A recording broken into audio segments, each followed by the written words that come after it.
अरुण भाई आपके पास आऊं उससे पहले मैं ये भी बता दूं कि ये पहली बार ऐसा नहीं है, ये परंपरा बीजेपी ने डाली है। मनमोहन, देखिए ये जो राष्ट्रपति का अभिभाषण होता है, मैं तुझसे बता दूं दर्शकों को एक बार फिर से, राष्ट्रपति का अभिभाषण जो पहला सेशन, जब जब नई सरकार बनती है तो जो पहला सेशन होता है उसमें राष्ट्रपति का भाषण होता है, और हर साल का जो पहला सेशन होगा उसमें राष्ट्रपति का अभिभाषण होगा। ये उसकी परंपरा है। 2024 में, माफ कीजिएगा, 2004 में जब मनमोहन सिंह प्राइम मिनिस्टर बने और जो पहला सेशन हुआ उस समय नहीं बोलने दिया था इन्हीं बीजेपी वालों ने, इन्हीं विपक्ष वालों ने। मनमोहन सिंह उस मोशन ऑफ थैंक्स पे नहीं बोल पाए थे, और फिर मनमोहन सिंह को एक साल वेट करना पड़ा था। 10 मार्च 2005 में जाके, ये सब रिकॉर्डेड है, उन्होंने कहा था कि भाई मुझे एक साल इंतजार करना पड़ा, मैं बहुत चाहता था बोलना, अब मैं बोल पा रहा हूं। एक साल इंतजार करना पड़ा था, इन लोगों ने उनको 2004 में बोलने नहीं दिया था। मैं ये बात सिर्फ इसलिए कह रहा हूं कि ये जो ये कह रहा है ना परंपरा, और ये तुम्हारी परंपरा डाली हुई है भाई, और वो तो अंदर सदन में मौजूद थे, ये भाई साहब तो रणछोड़ जी होके भाग गए थे वहां से, तो इनका और उनके में कंपैरिजन अलग अलग है। मैं एक चीज सिर्फ आपसे अरुण जी पूछ लूं, प्रधानमंत्री तो हमने देखे हैं, प्रधानमंत्री तो एक ये भी हुआ था। मैं उससे पहले एक छोटा सा वो दिखा दूं, हमारे राकेश पाठक जी ने एक बहुत अच्छा आज वो फेसबुक पे लगाया है। आपने अपने एलओपी से कह देना मैं महिला सांसदों से बचकर जिंदा वापस आ गया। ये जो भाग के जब पंजाब से आए थे, कि अपने चीफ मिनिस्टर से कह देना। इनको हर एक आदमी, मतलब इनको हर जगह डर लगता है, इनको हर आदमी देखते ही गाली देने लगता है, इनको हर आदमी देखते ही कुछ शू शू करने लगता है। मतलब इनकी कौन सी ऐसी दिक्कत है, इनकी चेहरे में खराबी है, कहाँ खराबी है? मैं सिर्फ एक चीज याद दिला दूं, इसको हटा दो अरुण जी, मैं सिर्फ इसलिए दिला दूं, दिल्ली में 1947 के बंटवारे के बाद बहुत हाई लोगों का वो था, गुस्सा बहुत था, दोनों तरफ के गुस्से थे। और ऐसे में अगर याद हो, मैं सिर्फ जनता को अपने दर्शकों को याद दिलाने के लिए, नेहरू उस दंगाग्रस्त क्षेत्र में अकेले गए थे, और उस कार से जब उनसे कहा कुछ मारो, किसी ने कहा वो अकेले उतर गए थे कि हाँ मारना है, किसको मारो। वो देश का नेतृत्व करने का उनकी कुवत थी। ये जो कह रहा है कि जो समझ में आए वो करो, ये देश का नेतृत्व करना, आज कभी कभी मुझे अफसोस होता है कि किन लोगों के हाथ में देश का नेतृत्व चला गया। अरुण भाई, इस पूरे एपिसोड पे ये मोदी जी वहां से भाग गए हैं कि मोदी, और जैसा ये कह रहे हैं कि अगर संसद नहीं सुरक्षित है मोदी जी के लिए, तब कौन सी जगह सुरक्षित है उनके लिए? अरुण भाई जी सर, मैं आपकी बात का जवाब दूं उससे पहले मैं एक छोटी सी वानगी देना चाहता हूं कि मोदी के किन किन सवालों पर नहीं बोले। 11 साल और 10 महीने बीत गए, एक भी प्रेस कॉन्फ्रेंस नहीं की। लोगों को मन की बात सुनाने वाला आदमी हमेशा सवालों से भागता रहा। मोदी जी डरते हैं कि लोग उनसे बेरोजगारी, महंगाई, गरीबी, महिला सुरक्षा, गिरता रुपया, डामाडोल अर्थव्यवस्था, आर्थिक असमानता, मणिपुर, पुलवामा से लेकर पहलगाम जैसे तमाम मुद्दों पर सवाल ना पूछ लें, उन्हें हर मोर्चे पर फेल रही सरकार की सच्चाई ना दिखा दें। अब ये नरेंद्र मोदी लोकतंत्र की धज्जियां उड़ा रहे हैं, न जवाब दे रहे हैं, न जिम्मेदारी निभा रहे। अब मैं आपकी बात का जवाब देता हूं। सर, भगोड़ा शब्द सुना आपने कभी?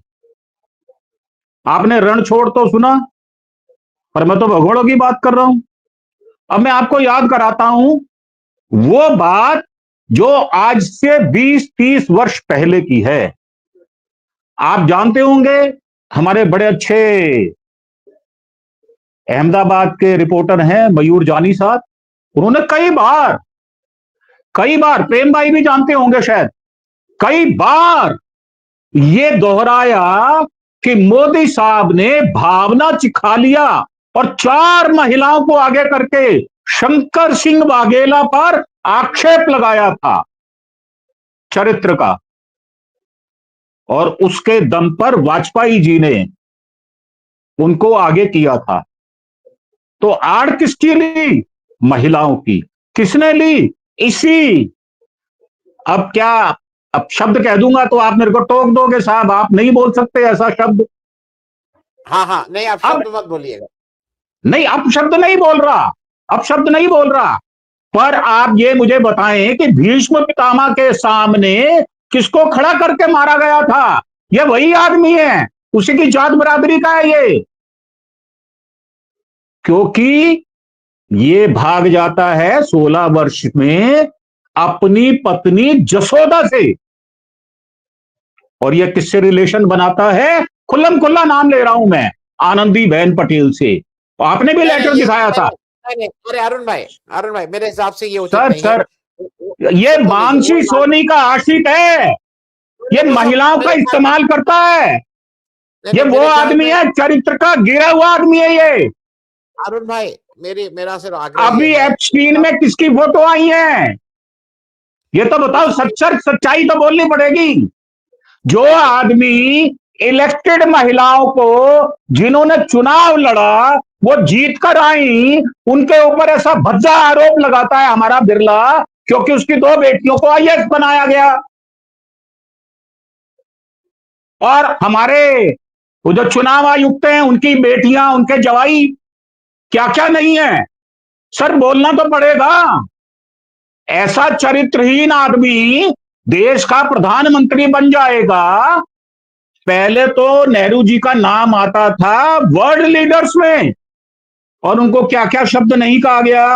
और ऐसा वाहियात जलील आदमी, नाम लेते हुए भी मेरे को शर्म आती है, निशिकांत दुबे, ऐसा मोहरा बिठा रखा है, ऐसा सुअर जो सिर्फ बिष्टा खाता है। और क्या कहा था विदुर जी ने धृतराष्ट्र को? महाराज जाओ, वानप्रस्थी हो जाओ, बिष्टा मत खाओ युधिष्ठिर की। ये हैं कौन? ये वही लोग हैं जो बिष्ठा खाते हैं। ये आरएसएस के लोग लड़कों को ना छोड़े, आरएसएस की शाखा में छोटे छोटे बच्चों को ना छोड़े। मैं तो सब कुछ देखकर बाहर निकला हूं। ये उन चरित्र के लोग हैं, इनसे डरना कैसे? आपने अभी कहा कि आरएसएस के सामने डंडा लेके खड़े हो जाओ तो ये आगे आगे भागते हैं। और वैसे भी मेरी मां कहती है कि भूतों के यार डंडा होता है, भूत डंडे के आगे भागते हैं, कोई भूत नहीं होता। और कोई आरएसएस का जवान जो है, स्वयंसेवक वीर नहीं होता, वो तो दल्ला होता है, दलाल होता है, वो अंग्रेजों के मेमो के कच्चे धोने वाला आदमी। ये वो लोग हैं जो चरित्रहीन ही नहीं, उससे भी आगे बढ़कर ये दलाली करने वाले आदमी है, देश को बेच देने वाले आदमी है। अभी क्या हुआ? ट्रंप साहब ने कह दिया साहब समझौता हो गया। क्या हुआ समझौता, वो तो बताओ। क्या हुआ यूरोप से समझौता? सारा का सारा आपने उनका दूध जो है वो चॉकलेट में खरीद लिया, देश को बेचते ही रहोगे, कोई नहीं पूछेगा। सबको ईडी से, आईटी से डर लगता है, सीबीआई से डर लगता है, तो मुझे तो लगता नहीं है, मैं तो बोलूंगा। मैं पहले भी बोलता था, अब भी बोलता हूं, जो उखाड़ना मेरा उखाड़ लो, भेजो ईडी को, भेजो सीबीआई को। अरे पर ये आप सच्चाई, अरे सुनिए सुनिए सच्चाई। आप, अरे अरुण भाई आपका स्वास्थ्य के लिए ठीक नहीं है इतना एक्साइटेड होना। सर मेरे सर मेरा स्वास्थ्य बिल्कुल ठीक है, मैं चरित्रहीन नहीं बन सकता, चुपचाप मैं नहीं देख सकता। क्या होगा, क्या होगा, कितनी बार मरूंगा मैं? अब मुझे अगर परमात्मा ने ये ग्रेस पीरियड दे दिया, मौत के मुंह से खींच लाया, तो हो सकता है ये भी कहा हो कि भाई कुछ कसर रह गई, बाकी पूरी करके आओ, मेरे पास ऐसे मत आओ। ऐसे आओगे तो मैं वापस भेज दूंगा। इसीलिए मुझे इतना सुयर अटैक होने के बाद भी मुझे ये शक्ति दी कि मैं फिर से बोल सकूं। तो ये नंगे लोग हैं, नंगे। और हमारी सम्मानित महिला, हमारी संभ्रांत घरों से आई हुई महिला पर ऐसा ओछा आरोप लगाते हैं बिरला। भूल जाते हैं कि मैं भी 2 बेटी का बाप हूं।